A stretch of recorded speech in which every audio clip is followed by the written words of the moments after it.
Welcome into the Paul Farrington Show. Paul, joined by Jack Weinberger and Robert Ziggy Ziegler for this Week 12 NFL Preview Show. If you're enjoying these videos, please remember to like, comment, and subscribe to the channel. Just over 15,000 subscribers right now, so we're really pumped. We move on to 20K as our next goal here. We have 20K. It is not too late to be one of the first 20,000 subscribers to the Paul Farrington Show. That could be you. Yeah, that could be. I think we'll do another big giveaway. 20,000 will probably be a bigger giveaway than the 15th. 15,000. I've got some ideas for 20,000. Yeah, okay. Well, I look forward to hearing those. Ziggy usually has good ideas. You can always become a member by going to our channel homepage and selecting join. When we do giveaways, however, usually during live shows, we'll sometimes do that. If I'm feeling generous, or Ziggy, Ziggy feels more generous than I do most of the time, he'll start a giveaway, and you could become a member and you just have a better chance of winning those giveaways, because we do members only giveaways, and we have like 100 something members right now, so usually you have a pretty good chance of winning. Of course, if you can't watch on YouTube, you can always listen along on Spotify or Apple Podcasts, anywhere where you get your podcasts. Ziggy, we were saying, once again, you look really good coming into this show, Ziggy. You say this every week. Don't you think the fans get tired of hearing it? I don't think they do. It's just every week. You tend to look better every single day. Like, you improve every single episode. It almost looks like you have a little bit of a Christmas jolly vibe to you with the red and green. I'm a little jolly. It's November, right? It's a little bit too early, right? I can't go like full on, but a little jolly. Like, Ziggy, if you did your food eating ASMR in that outfit, that's what the people want to see. Also, I left the glasses off today because you saw some comments. People are noticing my sharp jawline without the glasses on. You see those comments? We're becoming more professional. I have no hat on right now. You have no sunglasses. Like, people notice the good-looking features. We're maturing in live time. Do you think I'm a good-looking guy? Do you think I have good posture? I think we should talk about football. I've been complimented on my posture. The posture is pretty remarkable, right? I have good posture. Like, you just don't move, which is good. I mean, my mom has trained me on having good posture. It's a good thing. So I was honored to see a comment. Well, what's funny though is there's two things about it. If you were sitting down, like Jack is standing. I mean, Jack is standing right now, and I actually envy it because I think you're the perfect height. Like, this is perfection for standing and recording a podcast right here. But you really don't move. It's kind of amazing. Like, the entire episode, if you watch me, I'm bouncing around. It's a distraction, but you're just motionless. I guess that's a good thing. Impressive. It's impressive. I'm an impressive guy. Ziggy, I had one question before we started the show today, and we're going to have a really fun show. Zigger Zag, Jack Cap of the Week. Ziggy, you look so good. He does. He looks so good right now. Well, let's cool it. Some game picks, buy or sell. I have a couple statements I want to get the guys' opinions on, and Monday morning headlines is where we'll start, going over a couple of the big games of the week. But I did have a question for you, Ziggy, related to your teaching. I was wondering, when you come in for a class, and you teach how many students roughly? Usually I teach like 3 or 4 classes of 20. Yeah. So occasionally I teach a class of 60. I got a class of 60 next semester. When you enter the room, do you just say immediately, like, all right, let's turn to page whatever of our books, or like how do you intro your class typically? So usually, I get there early, right? So usually I'm just sitting back, feet up on the desk, doing a little light reading. And then it's just, alrighty, folks. I always wait until 1 minute after the class is supposed to start so people can come in. I just say, alrighty, folks, looks like it's 10 o'clock. Let's get started. And then we just start doing philosophy. I don't ask them to crack open a textbook or whatever. That's sort of old fashioned. I put an argument up on the board. Usually it's got 2 premises and a conclusion. Then we talk about the argument. Boom, there's the class. Oh, and you say like, all right, let's get going. And let's think about this. Cool. What is it, an hour and 15 minutes? The class, most classes? 50. Oh, just 50 We do minutes? 3 a week, 50 minutes. I'd love to have a class with Ziggy. I really would. I would too. Yeah. Alrighty, folks. Next summer, I'm teaching class on Chinese philosophy next summer. Just sign up. Come down here. I could use the students. Jack, that sounds like you. Yeah, I mean, that's right up Jack's alley. I was an expert in like the Ming Dynasty and all that. This is all about Warring States period stuff. So this would be right up your alley. I mean, I know more than you think. Okay, so let's get into the Monday morning headlines. We're talking about 3 games. We each pick one, and we say what the Monday morning newspaper headline will be for that game. Ziggy took the big tuna for our show here. So Ziggy, let's go over to you. What is the Monday morning headline that you're expecting? So for this game, I'm going to what I think but all bias aside, I think is obviously the biggest game of the week. The San Francisco 49ers are traveling to Green Bay in a game that both teams, I think, are pretty eager to win as they're competing for those wild card spots in the NFC. Here's what I think the headline's going to be. San Francisco's coming into Green Bay. They've been a little bit inconsistent, especially on defense. Love is in the air. I think this is the game. Jordan Love, everybody's been on me for saying that his game last week wasn't great. I know the numbers were okay, but we haven't seen primetime Jordan Love yet. I think this game, it's a 4:25 game rather than a 1 o'clock game, which I think will help. It's a little bit later in the day, a little bit more time for the love to get brewing. And I think this will be the game against the 49ers defense that has had some good weeks, but also some pretty terrible weeks in a game where the Green Bay Packers are really trying to prove themselves. I think this is the week where we see that second half of last year, Jordan Love, and he's unleashed. Yeah, I mean, he's this is the time of year now. This is what, week 12. Week 12 coming up, and this is about time where Jordan Love is due to turn it on. There are a couple stadiums in the NFL, a couple places where you play, where you are surprised. Like, you watch a game and you are surprised if a team loses at home, especially Green Bay and a team like Pittsburgh, teams like that. Now, this being 4:25, like you said, Ziggy, more time for the fans to drink and tailgate and get loud and get rowdy. They don't do that in Wisconsin. I do like Green Bay in this spot as well. It's tough that San Francisco is off a loss. You know they're going to come in with their heads on fire off a 3-point loss at home to Seattle. I just don't think that San Francisco right now is the San Francisco that we believe we've seen in these last couple of years. Massive spot for Green Bay at home. Gonna be rowdy inside of Lambeau Field. I do like the Packers laying a small 2.5 here at home in Lambeau Field. I agree with you. I like Green Bay. So you think Love will also be in the air? I think Love's always in the air. I feel like, yeah, you have some good options there, Ziggy. I was thinking, can you feel the love tonight? Like, there's a bunch of things. By the way, I think that's if this were a night game, that's what I would go with. But 4:25, 3:25 in Wisconsin's a little too early for that. Can you feel the love this afternoon? That's pretty good. This is a massive opportunity for Green Bay. I was listening to I actually just read a quick article for Locked On Packers, and I thought they brought up a great point that, this is almost like playing a playoff game with San Francisco right now. You get it in Green Bay, because if San Francisco loses this, they're probably, they could fall back. They could start falling back here. I don't think they have the tiebreakers in the division either at the moment. So you get a win here. They don't want to play San Francisco in the playoffs. I said this on the last show. No one does. Like, here's your opportunity. You can put San Francisco in a really difficult position. Not only that, but you don't want to be the 7 seed in the NFC. The 7 seed's going to, in all likelihood, either be going to Philadelphia or Detroit, assuming that they win their divisions. I still hope the Vikings could catch the Lions, but let's say things stand where they are right now. A loss right here has the Packers tied with the Commanders, who have a light schedule the rest of this season. Like, you want to hold on to that 5 or 6 spot and go up against potentially the Cardinals or the Falcons. I mean, the gap between going to Atlanta or Arizona and Seattle is I think we all agree it's massive.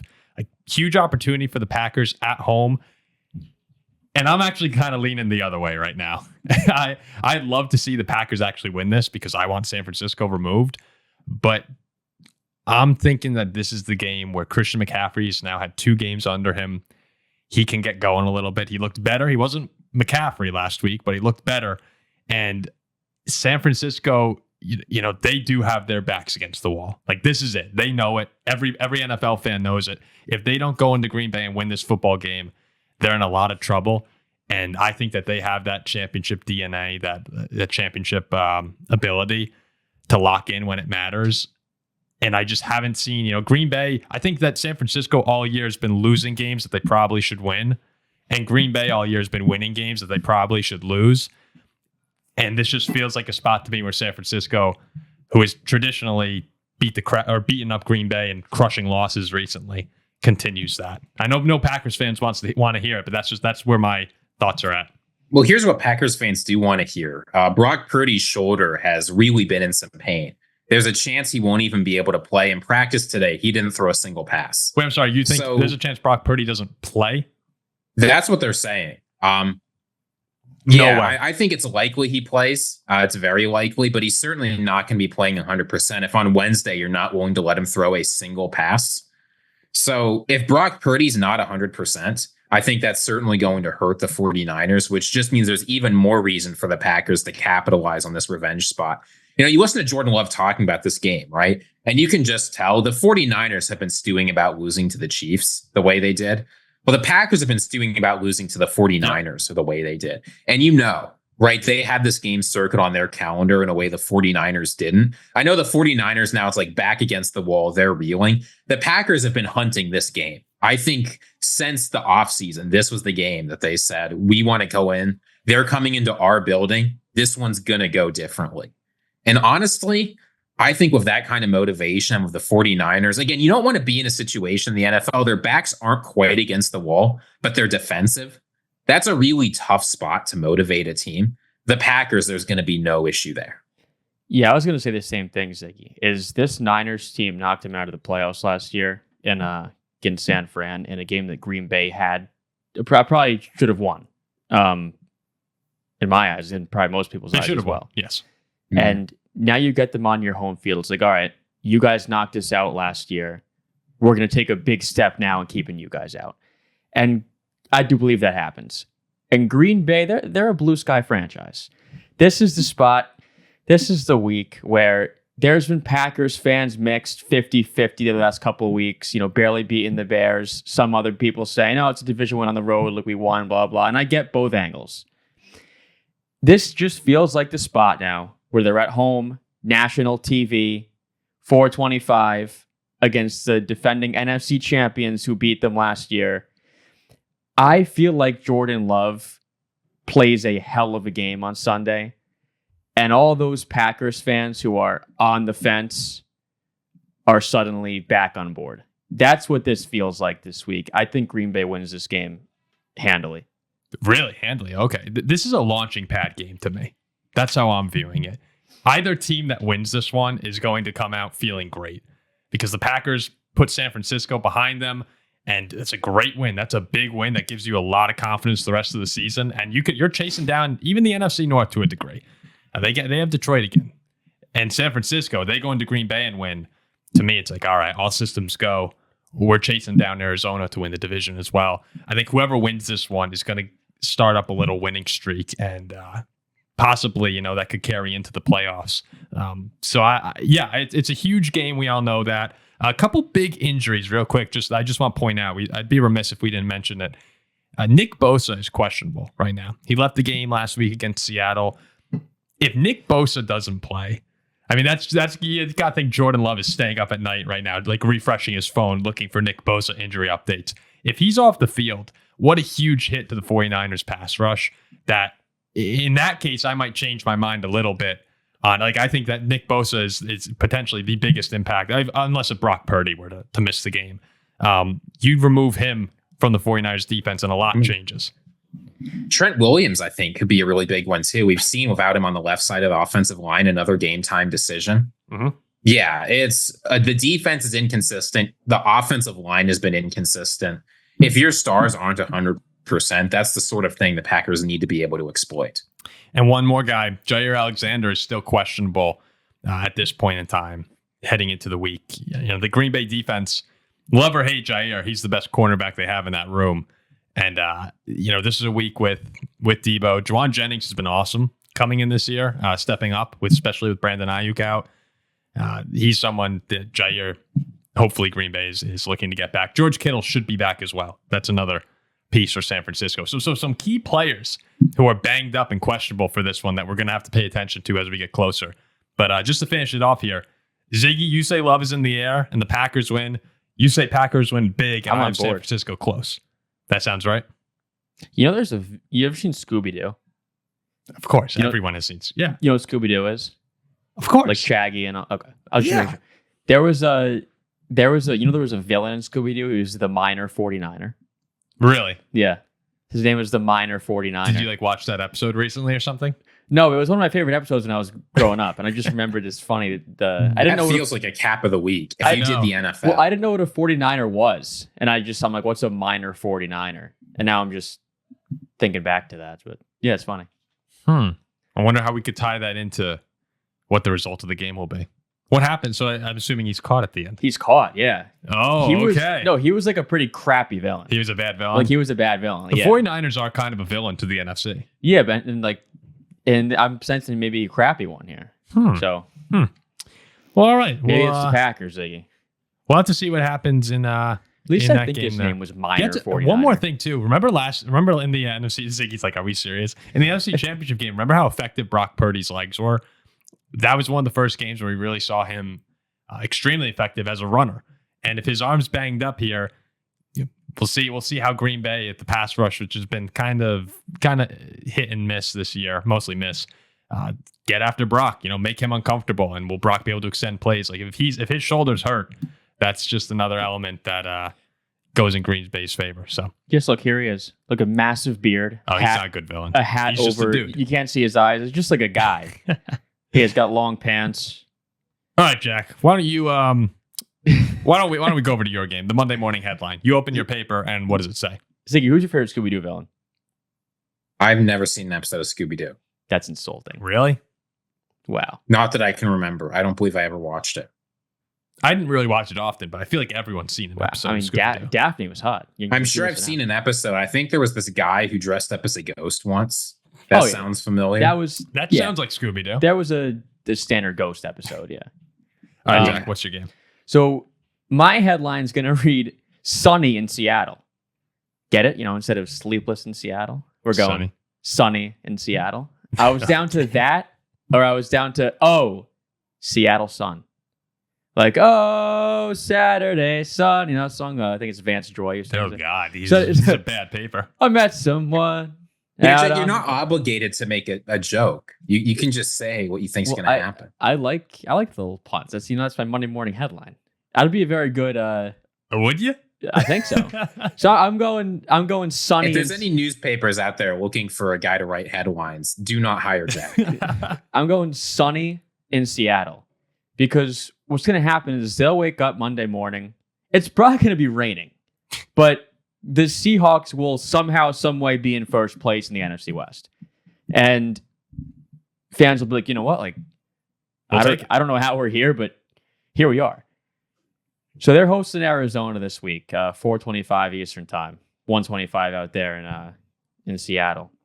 Seattle's beaten Arizona 5 times in a row. If Seattle wins this game and the Eagles beat the Rams, Seattle wakes up Monday in first place. And I've been high in Arizona. They've looked great recently. Kyler's playing awesome. They've had a bye week. There's time to prepare. All the signs point to Arizona. But the last few weeks, Arizona has been in the comfort of their own dome. They've beaten the Jets. They've beaten the Bears. Their win against the Chargers came in Arizona. This is a team who has struggled in Seattle. Seattle cleaned up their defense a bit last week in San Francisco, winning that game. That's a big momentum shifter in my eyes for the Seahawks. Now you get the Cardinals on your home field. Great home field, too. A team who hasn't gone on the road in a little bit. Great home field advantage. And I do believe Seattle slows down Kyler Murray. Continues off their momentum from last week against San Francisco and wins this game, takes over first place in the NFC West. So I got the Seahawks. Sunny in Seattle. Now, Jay, I hear what you're saying, especially because the last time Kyler Murray started and won a game against Seattle was 2020. But things in Seattle are not as they seem. Everybody talks about home field advantage. Well, they've lost their last 4 games at home in a row. Everybody talks about the Seattle and the physical team, and that's true, but the Cardinals are coming off a bye. They are going to be well rested. And honestly, I know Kyler Murray's put together some mixed performances against Seattle, but if you really had to ask me who I believe in this season, Geno Smith or Kyler Murray, to put together a big game when it counts. And don't be fooled by the fact that this is 2 sort of mid-level teams playing. This is a huge game. Both of them recognize this counts a lot. I think I have to go with Kyler Murray and the Cardinals offense. I've always been more of an offense guy than a defense guy. I think it's more reliable. I think it's more repeatable. I think this is a spot that the Seahawks could win. I understand why you think that, But a bye week after back-to-back blowouts, with this being a critical game for them, I really like this Cardinals going into Seattle here. Well, you've also been high on the Cardinals all year. Like, I don't blame Ziggy for sticking with his team now. Now that they're first in the division, I've been riding with them. I was riding with them when they were in the dumpster this year. You can't turn your back. It is fitting for Ziggy to, after a team he's backing wins a big game, to immediately abandon ship. They'll win this week, and you'll be like, they'll be 7-4, and Ziggy's gonna go, you know what? Something about Kyler, like Call of Duty's out, something like that. For Arizona, to kind of bounce off of Ziggy right here, it is. We talked about the opportunity for Green Bay to bounce off Ziggy. Yeah, we talked about the opportunity for Green Bay to keep San Francisco in a difficult position. For Arizona right now, at 6-4, the rest of the division's 5-5. You have to assume that the Rams are going to lose to the Eagles. If you had, you had to pick, they go to 5-6. 49ers going to Green Bay. They're underdogs. They go to 5-6. I mean, all of a sudden now this game here is for a 2-game lead. So a few things need to go their way, but Arizona could also wake up on Monday morning with a 2-game lead and a light schedule going forward the rest of this season. So it's for both teams. I mean, yeah, you're right, Ziggy. These are two teams that are mediocre in terms of their record, but what a massive, massive game it is. And the Cardinals defense, they've been really good lately. 11th in opponent EPA per play since week 7. 16 points or less allowed in 3 of their last 4 games, including the last 2 to the Jets and Bears under 10. The offense since week 7, 2nd in EPA per play. Like, they've just been awesome. But I'm actually going with Jack on this one. I'm rooting for the Cardinals because I want them to win that division. But I think that Seattle gets them in a spot here where, they generally have success against Arizona in their building. I think that this is a spot where I like Seattle to get a big win and keep this mess of an NFC West exactly that, a mess. And these fans, too, up in the Pacific Northwest, the 12th man, they're starving.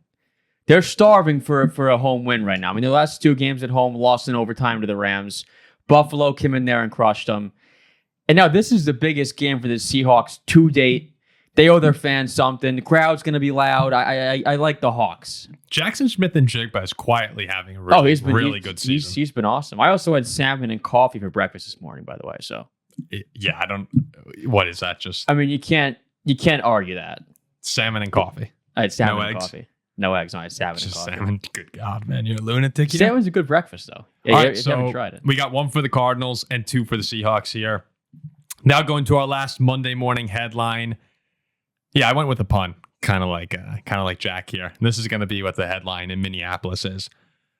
Barely escaped. BEAR-LY escaped. Vikings send Bears into early hibernation with game-winning field goal. That's what I'm seeing. That's pretty good. Can we get some applause for that? That's a good thank you. Not as good as mine, but that's not bad. So this Vikings-Bears game in Chicago, do you generally ask Vikings fans about going to Chicago? I believe that they'd view it as a little like a house of horrors, sort of, where the defense for Chicago generally steps up. I feel like our running game struggles in those games big time. There's a big turnover here or there. I just looked. The Vikings have won their last 4 in Chicago. I had no idea. I completely forgot that. 19-13 win, 29-13 win, 17-9 win, 19-13 win. Kind of weird. The Bears have scored 13 points in 3 of the last 4 games in Chicago against the Vikings. But I guess we own them there. Like I didn't realize it. I view this as being an ugly game where Chicago does step up defensively. Caleb will probably have a moment or two where he takes advantage of the Vikings defense. I think generally speaking, though, the Vikings defense will have a really good game. They turn up the pressure all the time. Caleb's been sacked 3 or more times now in 5 straight games. So I think this is going to be ugly. A lot of Aaron Jones. And Darnold will do just enough to have the Vikings escape Chicago with a win. Yeah, I mean, it's you know what? Before I say my thought, you know why it's called the Windy City? It's right off the lake. Yeah. No, that's not why it's called the Windy City. That's actually not it. You know, it's because World's Fair. Well, it's rumors and like the word spreading around fast. Yeah. And I just found that out like not long ago, and I found it out today. Yeah, so I was like, wow. I didn't know that. I thought it was like the wind off of Lake Erie or whatever, but it's the Windy City because word travels fast. No, that's what really. It's about the lake. No, it's not. Not at all. No, Paul, you're actually wrong. No, it's not at all about the lake. No. I mean, I'm sure that someone made up that fun story, but it's about the lake. No, you are incorrect. Yeah, no, you're incorrect. The original usage of it was in a New York newspaper talking about how they shouldn't host the World's Fair in Chicago because all the politicians there blew hot air. Yeah, that's Windy City. I've old relatives in Chicago, and they told me that. I'm like, I was blown away. No, I believe it. I was blown away. This might be the first thing Jack has said on the show that's true. No, Caleb stinks. No. All right, what's your point here? So I lost my train of thought now. You're saying so Windy City. This game is going to be very similar to Steelers Browns. They'll both win. It'll both be like 16-10 final. It'll be sloppy, low scoring, disgusting. I do think that Caleb Williams struggles mightily with the way the Vikings defense has been playing. So I don't really see them doing a whole lot. I do agree he'll have one or two of his flashy moments. Beyond that, I think that they will have a hard time finding much success. I usually, too, off a loss like that, how they just lost the game, most of the time I'm going to say, okay, sour taste in your mouth, let's bounce back. I think a loss like that to Green Bay really deflates Chicago. And I think Minnesota goes in there, takes care of business. Sam Darnold shows he's the better USC quarterback than Caleb Williams is. Makes some extra plays. Offense does a little bit more than Chicago's offense does. Wins this game like 17-13. I have ugly, low-scoring Minnesota win. Similar to Steelers-Browns, like 2-0. What about you, Ziggy? Yeah, I don't want to give away too much of Ziegler's. Yeah, I don't want to give away too much of Ziegler's zag. Fair. But Yeah, no need. there definitely could be a Ziegler's zag related to this game, related to it being ugly. I'm totally with you, Paul. As far as DeAndre Swift goes, because Ziggy's mentioned it quite. Ziggy's actually said this a few times. DeAndre Swift takes the Bears offense He's been right. where they need to go. Yeah. The Vikings have allowed 3.9 yards per carry to running backs this year. That's one of the best in the league. They allowed 1.7 yards per carry against the Titans. It was 33 yards on 19 attempts against Tennessee. So they're able to shut down the run, shut down DeAndre Swift. Ziggy said it. That's the key to shutting down this Bears offense. I'm really looking to the Vikings defense winning this game because I expect Sam Darnold in the offense. I don't think they'll implode and have a bunch of turnovers. Chicago defense is really good, though. And I hope they can do just enough to get by here, and I expect that. So, all right, let's move on here. I mentioned off the top I had a couple buy or sell questions for you guys. And we talked about this one a little bit before, but right now, are you going to buy the 49ers to still win the NFC West? They're minus 110, the Cardinals, and the 49ers are plus 300. I'm probably going to say yes, I would. I mean, I think they will lose to Green Bay this week. And what's that, 5-6? But like I just said, I think that the Cardinals lose on the road in Seattle. If the Cardinals win this game in Seattle, it's much different. I don't think they will. So I think San Fran will be 5-6, Cardinals 6-5, Seahawks 6-5. And after all this turmoil and this regression with the Niners, for them to just be lingering there at a game back with still 6 games to go, I think the weapons, the talent, just what their team is compared to the Cardinals and the Seahawks, it's close down the stretch, and the Niners do find a way to once again pull it out in the NFC West. Totally different if the Cards win this week. And Ziggy, I'm imagining, is starkly contrasting. Ziggy's got to sell that. Ziggy has to sell that. But I think the Niners at 3-1? That's good value. Is valuable. Yeah. I'll tell you why it's not value and why you're dead wrong. The 49ers have 7 games left. They will be favorites in exactly 2 of them. They're not favorites this week. They're not favorites going to Buffalo. They'll be favorites hosting the Rams, and they'll be favorites hosting the Bears, but they're not going to be favorites going to Miami. They're not going to be favorites hosting the Lions. And I guess they might be favorites going to Arizona, but I think the division's going to be wrapped up that point, so who cares? I think this 49ers team is only going to be favored in 2 of their next 6, maybe 3 of their next 7.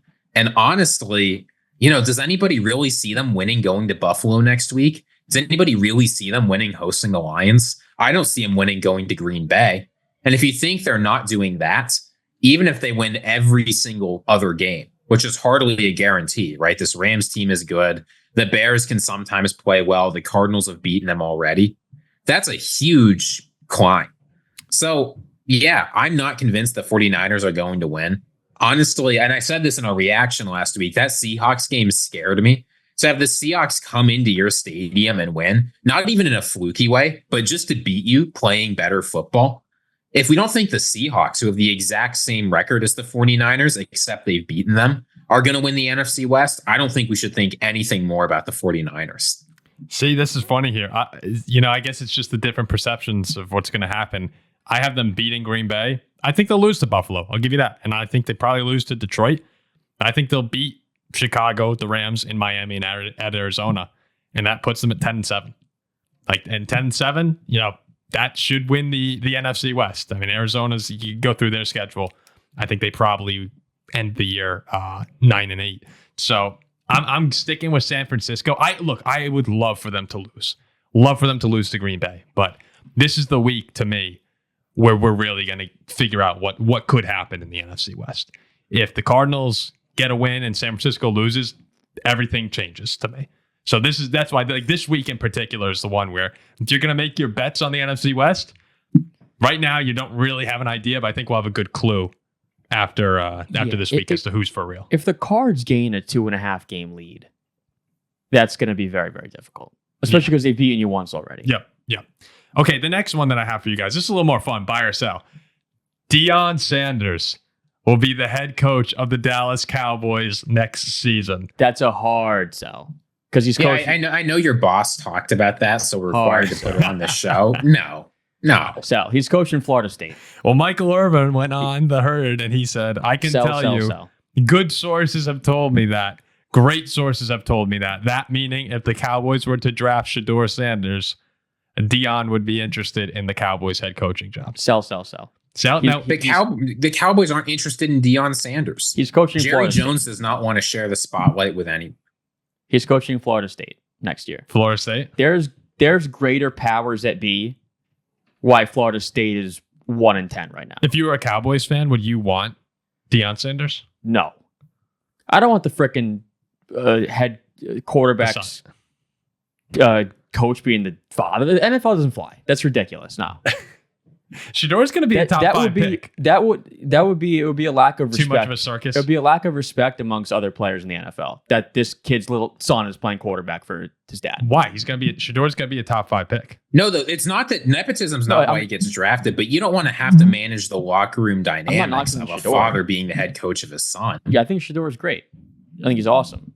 I think a father coaching his son in the pros is ridiculous. Well, let me ask you, how far do you think if Dak Prescott comes back healthy next season? There are a lot of problems in Dallas. Do you think that they are a couple tweaks away from being back in contention, or is this a situation where you guys are like, they need to blow it up? So they just can't move on from Dak Prescott next year. It's not possible. There's too much dead money at stake. They owe him too much. The contract's too big, so they can't get him off the team. Why? Why? Because you're taking a dead cap hit of $80 million if you move off. Well, what's the Broncos' dead cap hit right now? The Broncos don't have a bunch of guys to play, right? To pay. The Broncos had a bunch of cap space already. The Cowboys just don't, right? The Cowboys, even if they restructured absolutely everybody, would have a hard time paying for this. And that's not going to make the team better in the short term. You already own void money. You owe about $40 million to DeMarcus Lawrence, Zach Martin, and Brandon Cooks. No, it just doesn't work. I mean, Michael Gallup, you owe a bunch of money, tons of guys you owe. So the best thing for the Cowboys to do is hope. What year was it? Was it 2021 that Dak Prescott had the bad year and then came back and looked much better? I believe so. And came back. Yeah, I think it was what you have to hope is there's still tons of talent on this team. You've still got CeeDee Lamb. You've still got Micah Parsons. You've still got a quarterback that we know when he's at his best can play well. The best path for the Cowboys to be relevant is hope that the 3 12-win seasons before this were the standard And this year is the weird, freaky deviation from that, rather than the other way around. 2020, because they've had 3 straight years. You're right. It's 2020. This year, Colorado right now is on track to play in the conference championship and most likely go to the playoff. Deion did a great job from year 1 to year. He's done a really good job there. His son, along with Travis Hunter, they go to the NFL. Florida State is 1-9. Norvell is gone. Deion Sanders goes to his alma mater, makes them a national power again. I mean, it's easy. That's what's going to happen. But yes, I think that there is interest from the Cowboys. Florida State has national appeal. Deion Sanders at Florida State, that's a national championship team in 2 or 3 years. Easy. Now, do you think... Okay. And Ziggy, I think if the Cowboys were to trade Dak, though, like, you're blowing it up. Like, let's pretend he waives his no-trade clause. You know, the money, you're not worried about fielding a competitive team in 2025. Yeah, I mean, maybe they'll be excited to pay about $130 million next year to blow up the team. Maybe that's what they're going to think. I don't think that's... I think, look, if you give I up, think Jerry Jones on the roster. Go ahead, sorry. Here's what Jerry Jones is thinking. I'm 82. I'm dying soon. You know, I know the man thinks he's immortal, but he knows he's dying soon. I cannot imagine that he's excited to blow up the team, bring on Deion Sanders, who everyone's going to like more than him, who's going to get more media attention, and just sit back and let the team be relevant in 3 to 4 years. He wants to win now, and the only way they have a chance is to keep the roster they've got. I actually think that once Dak comes back, I don't think you're that far off once you have a quarterback. Like, if you believe in your quarterback, you're never that far off. Like, look at the Broncos. The immediate turnaround. Bo Nix is playing good football right now. That defense last season had so many... I mean, they gave up 70 points to the Dolphins. Defense was horrible. You had no one throwing the ball. It's like things can change quickly, and the biggest piece to an NFL team is having the quarterback. And you just paid Dak for a reason. Like, yeah, he was poor this year. But the past 3 years, you've won 12 games. I think that for Dallas, and yes, if the philosophy for Jerry Jones is, and it should be, I want to win right now, they need to clean up a lot of things this offseason, but they're not that far away. You're never that far away if you have the quarterback. So I don't think Deion will be coaching the Cowboys either. No, this is the kind of thing that people make up because they need views and they want to talk about the Cowboys because that will get people clicking. Yeah, I mean, on their it's channel. Interesting. Like, if the Cowboys drafted Shedeur Sanders, which is not an insane thought. If Jerry Jones like, screw this, I'm moving on here. I want Shedeur and Deion. Like, I can see a world where Jerry Jones goes nuts and does that. I'm willing to bet $1 million he coaches Florida State. That's what I would put my money to. But yeah, I think it's interesting, though. All right, let's see here. And Deion does say quite often that he wants to continue to mentor young guys and he help doesn't them mean grow. any of that. I Deion Sanders wants to be rich and famous. I think that he values that. No, I mean, I think he'd be just as happy to mentor young guys coming into the NFL as he is. Like, you remember Primetime Academy? A little bit. Yeah, like the thing that was a complete scam and blew up in his face because he was just defrauding children and their parents. Yeah, that's who Deion Sanders is. Oh, geez, Do you think George Pickens lights up current day Deion Sanders? Yep. Or do you think it's a good matchup? Lights him up. Lights him up. Obliterates. I know, I'm kidding. Okay, the very last one that I want to bring up to you guys. The Commanders will still win the NFC East. They're at 7-4 right now, and Philadelphia is at 8-2. The rest of the schedule, listen to this, for the Eagles: at the Rams, at the Ravens, you host the Panthers, host the Steelers, you go to Washington, host the Cowboys, host the Giants. So really those 4 games there: Rams, Ravens, Steelers, Commanders. The Commanders schedule: host the Cowboys, win, right? Host the Titans, win. At the Saints, win. Most likely. Host the Eagles, we'll see. Host the Falcons, should probably win that, but we'll see. At the Cowboys. I think it's closer than people think. It is. I'm still going to sell it, though. Okay. Philly reminded him last week who this division runs through. That we're the best team in this division. This is our division. Washington's good. They'll be in the playoffs, 6 or 7 seed. I'm not trusting a rookie quarterback in the Commanders yet down the stretch when they're in a race with Jalen Hurts and Saquon Barkley and a team who played in the Super Bowl 2 years ago. I believe Philly is just a better team. They're playing amazing right now. Best in the NFL in the last 5-6 weeks. So I will be selling the Commanders. I got Philly all the way. I think Philly is the second best team in the NFC. What do you think of that, Ziggy? It was funny. We were talking about this before the show. I feel like nobody, even though Dan Quinn is going to win Coach of the Year, no question, like nobody is talking about the job he's done with the Commanders in the media, which is really bizarre. That was a hiring that was panned by a lot of people, including myself. He was like clearly their second or third choice, but it's worked out really well and good for them. However, here is, I think, all I need to know. Here's all I need to know. Bless you, Ziggy. If the Eagles beat the Commanders in Washington, the Commanders have absolutely no chance to win the division. Well, yeah, 0%, basically. Yeah. If the Commanders beat the Eagles probably still win the division. The Eagles are still in a good spot, even if the Commanders can win that head-to-head. I think that is all you need to know in figuring out where this division is going. The Eagles have a somewhat harder schedule, sure, but they've got a huge lead. The difference between 8-2 and 7-4 is enormous in the NFL, especially when one of those wins is a win in the head-to-head. The Commanders are great. Like Jack said, I'm confident they're going to make the playoffs. They're one of the biggest surprises of the NFL this year, and I'm very happy for them. The division, unfortunately, is just out of reach when you're playing a team as good as Philadelphia.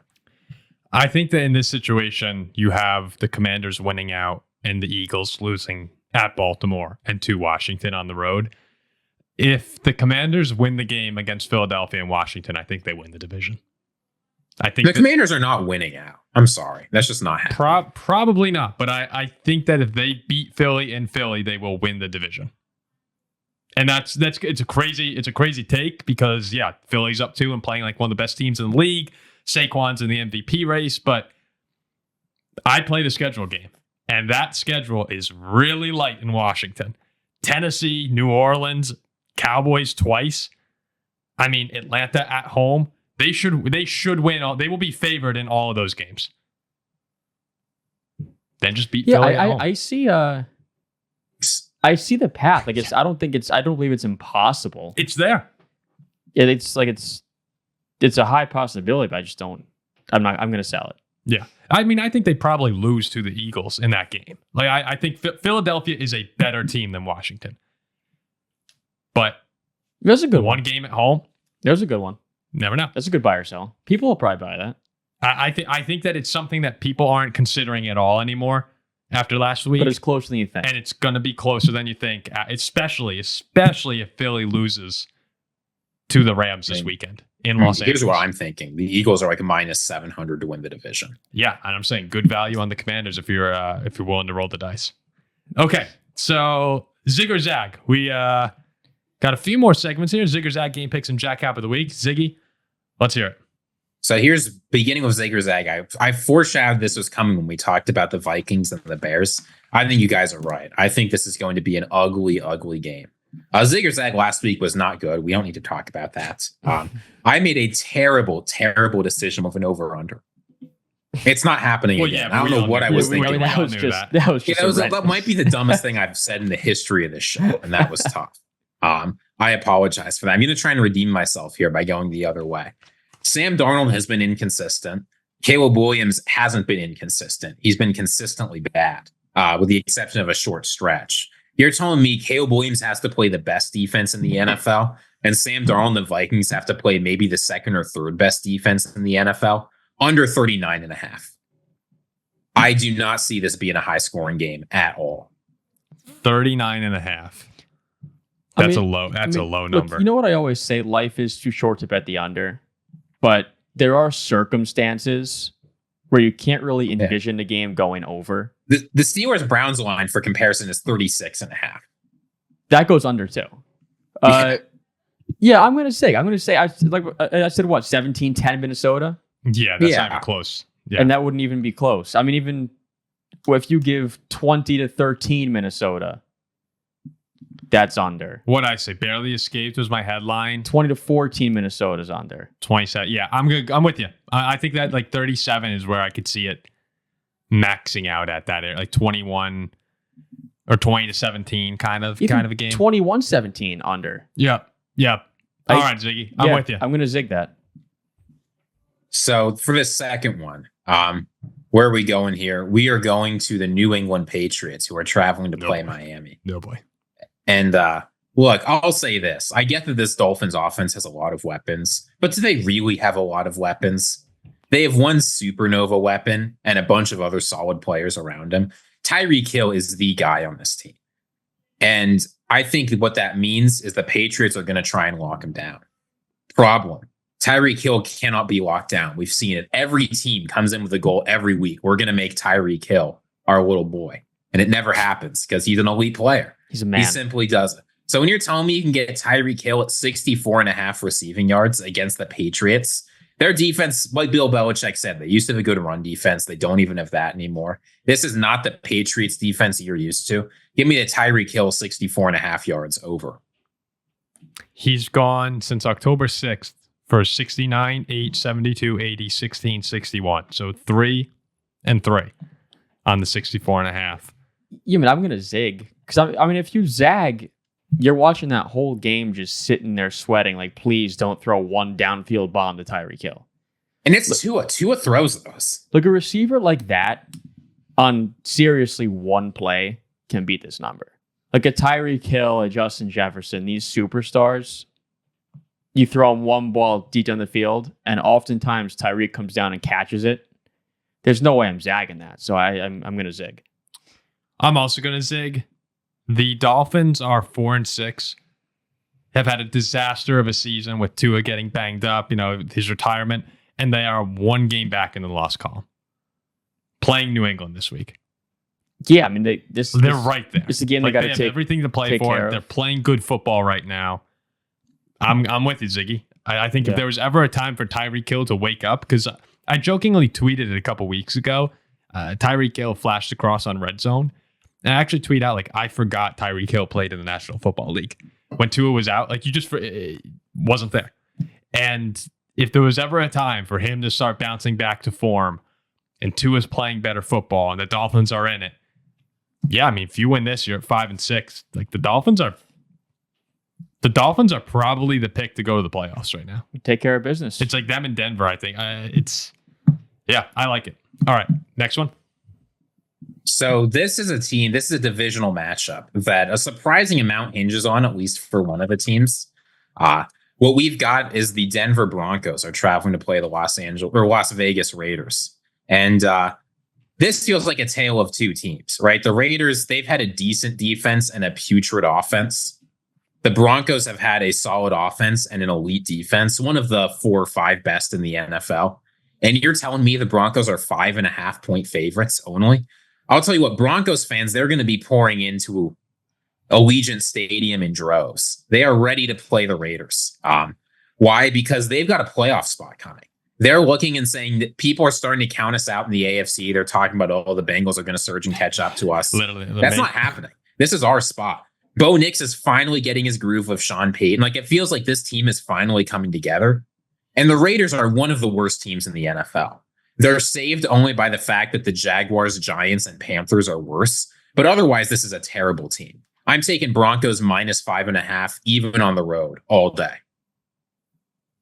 Yeah, I'm with you on that. You see what they did to the Falcons? The Falcons are so much better than the Raiders. I'm zigging all 3. I'm zigging as well. So it's doomed. It's doomed. So you're screwed. So we're both zigging all 3, man. I thought this was a good week, though. Yeah, this is definitely a bounce back compared to last week. Bounce back week, Ziggy. Bounce back week. So, Ziggy, all right. So, we're zigging all of them, Jack and I. We have Vikings-Bears under 39.5 points. Tyreek Hill over 64.5 receiving yards. And the Broncos -5.5 at the Raiders. There we go. Zig or Zag. Let's see how it does this week. All right, let's get into game picks here. We're finishing up the show. The Week 12 game picks, guys. The Steelers are 3.5 point favorites at the Browns. How is that line 3.5? I know why. Because the Browns are going to win. Because the Browns might win this game. Yeah. You think? I do have a I do have a money line parlay involving the Pittsburgh Steelers, so I hope they eke it out.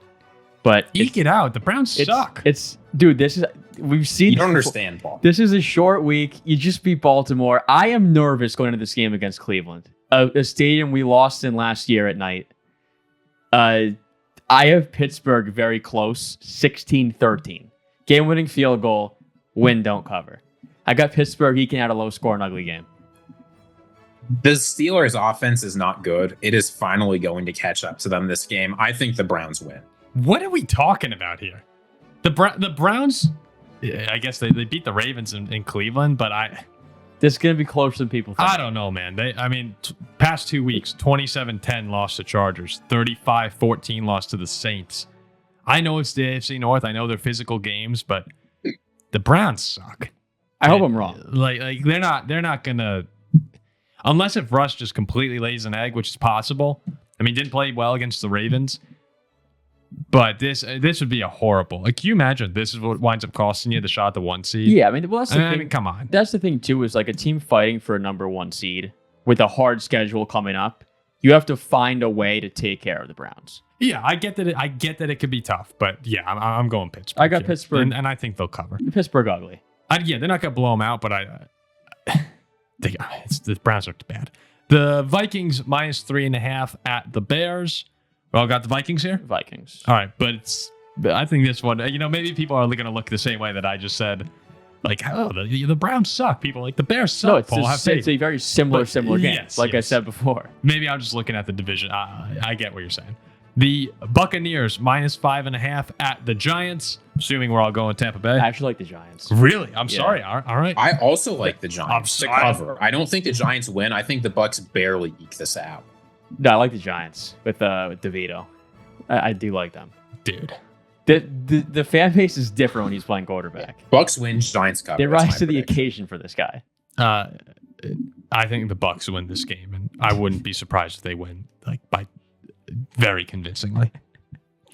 I'm rooting for DeVito. I'd like to see him do well, but do you know Thanksgiving is going to be DeVito versus Cooper Rush? Well, that was the NFL. They screwed that up from the start. That'll be a generational. I don't know why we can't have good Thanksgiving games. Like we just can't have good Thanksgiving games. Come on. That game is a generational nap. Every single year, it's just it's a horrible Thanksgiving Cowboys game. And it's like, come on, give me something. 4:00 to 7 is the best nap of my life. I don't want to watch the Bears and the Lions. I don't want to watch the Giants and the Cowboys. It's just. Well, yeah, there's some good games that week. Steelers, Bengals, Cardinals, Vikings, Eagles, Ravens, 49ers, Bills. I'm not advocating for getting rid of the Lions and Cowboys. I love having them on Thanksgiving. Like, that's the tradition. But I would like for them to give just better opponents. I mean, I get what they were going for with Caleb. Caleb was supposed to be the attraction for the Bears game there. But the Giants could win that. I don't want to see the Giants. Yeah, but we knew the Giants were bad. I don't watch football Thanksgiving anyway. Why is it not Eagles Cowboys? All right, so I'm sorry. Okay. The Patriots at the Dolphins. Dolphins 7.5 point favorites. Dolphins up across the board. The Titans at the Texans. Everyone on Houston? Texans, yeah. I'll take the Texans. This is like the most boring game picks we've ever had. Yeah. It's just the Chiefs at the Panthers. Oh, Jack? The Chiefs. The Chiefs are favored by 10.5 here. Cover 2? Yeah. The Cowboys at the Commanders, 10.5 point spread. I think we're all on Washington here. Commanders. All right. The Lions at the Colts. All right. Anthony Richardson got a big win against the Jets last week. Is there a chance there's a chink in the armor for Detroit? This 7.5, right? 7.5. Lions cover easily. Yeah, this is going to blow up on the Colts. So what if the Lions have they played every AFC South team yet? They crushed the Texans' hearts and they beat the living crap out of the Titans and the Jaguars. Yeah, they're going to finish the sweep. Yeah, they're going to finish the sweep. They will. I got the Lions too. And you're right. They're machine. I would love for this to be. The Colts are a tricky team though. Like they're kind of frisky every once in a while. Yeah, but Anthony Richardson has some big plays every game. The Lions have some big plays every game, and they're good on the rest of them too. That's very true. That's the difference. I would love to see though. The Detroit hype is deserved because they're blowing people out and they're looking really good. I would love to see a game where the Colts steal one here. Like, all right, let's relax a little bit. Like we're talking about the Lions, like one of the best teams ever right now. They are. And maybe they are, but I'd like them to come back to earth. So I'm going Detroit as well. I think they also will cover. But the Colts are one where I'm not writing this off as a blowout immediately. The Broncos at the Raiders. Broncos by 5.5. We all went with them. The 49ers at the Packers. Green Bay a 2.5-point favorite. This is one of our previews. We got the pack. Packers. Ziggy. I have the Packers. Packers. I'm going San Francisco in this one, in a close one. Arizona at Seattle. That was Jack's game. We all went with. Oh wait, I'm sorry. Jack, I went with the Cardinals. Seahawks. Yeah, Ziggy went with the Cardinals. That's insulting. Well, you That's threw me insulting. off. You started like flapping your wing. You looked like a Seahawk. like a Cardinal. The Cardinals more of like a little. I flutter. bet you a bird wins this game. That's a good call. That's a good call. Unless it ties. But I bet you a bird wins this game. Here we go. A couple good games. I'm looking forward to the night games this week. The Eagles at the Rams on Sunday Night Football. I got Philly. Philly at the point right now. There's probably be more Eagle fans anyway, so I got Philly. I like the Rams here. I like you. But here's the problem. The Eagles defense has been the absolute best in the NFL. In particular, they've been very good at red zone defense and very good at rushing defense. Kyron Williams' fumbles have held this Rams team back. I think that's going to happen once again. As long as A.J. Brown plays, I'm taking the Eagles rest of schedule. Puka Nacua, he is playing, right? This week? I don't believe he's supposed to miss. Okay, so with Puka playing, oh man, the Rams every once in a while have these games where you're just kind of expecting them to lose, and Stafford balls out and looks Vegas awesome. is thinking this might be one of those games And on like 2.5-point dogs. That's what the spread's telling me. I'm picking Philly because they've been really impressive the last few weeks, but there's something fishy about this game here. I don't feel good about it. Last one, and this should be great. The Harbaugh Bowl. Was that a good Eagle impersonation? The Ravens at the Chargers on Monday Night Football, in what's actually a really big game. Oh yeah, I got the Ravens losing 2 games in a row here. Pittsburgh's lead grows more and more. Herbert balls out again. Chargers build a big first half lead, and it's too much for Baltimore to come back. I got the Chargers. I absolutely love the Chargers here. But I've heard, but my Chargers fans who are my friends tell me the Chargers are like the Vikings. Once you start to believe in them, once you start feeling good, they rip it away from you. Because I think the Chargers are going to win and win big, I am taking the Ravens to cover the spread. Win the game. Yeah, I'm looking at the Ravens right now. Their most recent losses at the Browns, at the Steelers. Jack, what do they have in common? Browns and the Steelers. AFC North football. Those games are always tough. They're always physical. You know, Jack, you said the Browns this week against the Steelers Thursday night. Going to give them a game. They always are close games. Against these other teams, the Ravens seem to sort of have their way. I mean, look what they did to Buffalo earlier this year. They probably should have beat Kansas City earlier in the year. Like, I think Baltimore goes in and has one of those Baltimore games where they kind of redefine who they are and get back on the winning track. So I got Lamar and the Ravens to bounce back. The Chargers wish they were playing AFC North football. That's what Harbaugh wants to do, but they're not in the AFC North. I love the track. I love the track that the Chargers are on. I don't think Baltimore's very good. They're not good against the AFC North. No, I think the Chargers are better than Baltimore. The difference to man, you got Herbert, but Lamar Jackson is. I think Herbert's better than he has Lamar. A big game. You'd rather have Lamar than Herbert? Yeah, I would. I disagree. I don't think that's it. Nah, I'd rather have Lamar. It's not. I think Herbert's right below him, and that's next tier. All right. Okay. How about the Jack Cap of the week? All right, sweet. So I got to bounce back. Just like Ziggy. Please do. Just like Ziggy, we got to bounce back. We're all begging for it here. So holiday season's rolling around. I just got my Christmas tree. It's been up for a couple days. And today I went shopping for a few things. I came home with toothpaste and toilet paper. Necessities. So I just lay the groceries right down when I walk in next to the tree. And I'm suddenly glancing over. No, it was not on purpose. But I'm just like, oh, this is funny. You got the tree and you got toilet paper. So the tree, toilet paper. I'm like, wait a minute. We know what team has a tradition where they throw toilet paper in the trees after they win. It's the Auburn Tigers. And they're playing a night game on senior night, 7:30 p.m. versus Texas A&M. I got the Auburn Tigers on the money line, plus 114. A home dog. Give me those Tigers down in the loveliest village on the plains. I got Auburn. A&M's looking ahead to Texas. Give me those Auburn Tigers. Toomer's Corner. Going to be rolled. Toilet paper. Trees. Lemonade. Auburn. Oh, jeez. By a million over Texas A&M. All right. Well, you heard what Mike Elko said. I was today, 2-0 right? with Auburn last year. What Did else you hear the Mike Elko interview? No. He said they were asked about how he was keeping his team focused on the Auburn game. And he said, our focus is single-handedly on Texas. Yeah. Sorry, I mean on Auburn. Oh, No, really? Is that what he said? Yeah, he Auburn- said that in an interview. Auburn will blow them away. A&M doesn't care. This is Auburn's senior night, prime time. I got Auburn. Plus 114 on the money line. I love it, Jack. I loved the Auburn loss to Cal. That was my favorite game of the whole season. This could be my second favorite if they win. I don't know if I love the fact that you love it or not. Oh, I'm a huge Cal football fan. Massive. No, I don't know if I love the fact that you like the Cap. Oh, Like, is it better when you hate it? I think it's better when I hate it. Yeah. Ziggy traditionally hates it, and I blind support. Yeah. All right. I got a good feeling about this one. I have All toilet right. paper and Christmas trees. Let us know what you think in the comment section on the Cap of the Week. Okay, guys, we appreciate everyone who listened to the Week 12 preview show. So Ziggy and Jack, you guys are both out on Sunday, or you might be here. I'm not here Sunday. All right, so it's just me then for the Sunday React.